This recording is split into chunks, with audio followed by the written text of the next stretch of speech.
Russian President Vladimir Putin said on Thursday that Russia supported a US proposal for a ceasefire in Ukraine in principle, but sought a number of clarifications and conditions that appear to rule out a quick end to the fighting. Putin's heavily qualified support for the US ceasefire proposal looked designed to signal goodwill to Washington and open the door to further talks with US President Donald Trump. Both Moscow and Washington now cast the conflict as a deadly proxy war that could have escalated into the Third World War. First of all, I would like to start by saying thanks to US President Donald Trump for his attention to settlement in Ukraine. We agree with the proposal to cease hostilities, but we proceed from the fact that this cessation would be such that it would lead to a long-term peace and would eliminate the original causes of this crisis.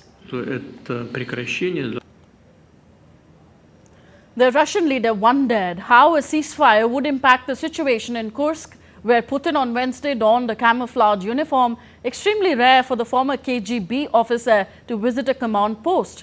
Putin said many crucial details needed to be sorted out and any agreement must address the root causes of the conflict. But who will give order to cease hostilities? And what will be the price of such orders? Do you imagine almost 2,000 kilometers of front line? Who will figure out who and when in the field of 2,000 kilometers had broken a ceasefire? And then who will blame whom in violation of this agreement? These are many of the questions that need to be analyzed carefully by both sides. That is why the idea itself is right, and we absolutely support it. But there are questions we should discuss. US President Donald Trump said on Thursday that his special envoy Steve Witkoff was engaged in serious talks with the Russians in Moscow on the US proposal, which Kiev has already agreed to. Earlier, the US agreed to resume weapons supplies and intelligence sharing with Ukraine after Kiev said at talks in Saudi Arabia that it was ready to support a ceasefire proposal. While Saudi Arabia's Crown Prince Mohammed bin Salman told Russian President Vladimir Putin in a phone call that the kingdom remains committed to facilitating dialogue and supporting a political solution to the Ukrainian crisis.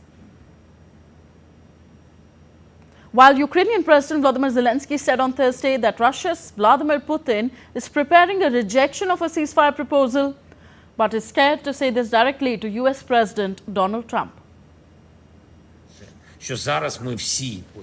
We have all now heard very predictable and highly manipulative words from Putin in response to the idea of a ceasefire at the front.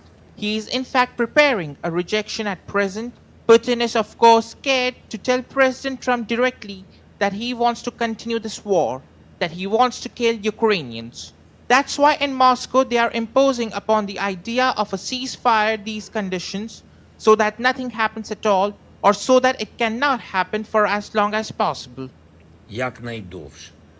Foreign ministers of the G7 nations sought to show a united front in Canada on Thursday after 7 weeks of rising tensions between US allies and President Donald Trump over his appending of foreign policy on Ukraine and imposition of tariffs. The group of 7 ministers from Britain, Canada, France, Germany, Italy, Japan and the United States, along with the European Union, convened in the Quebec Hills.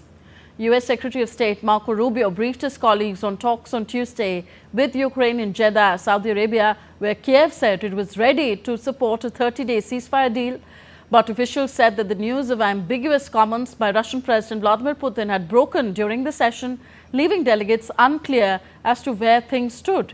Member nations emphasized the need for robust and credible security guarantees so that a ceasefire would be respected and that Ukraine would be able to deter and defend itself against future aggression.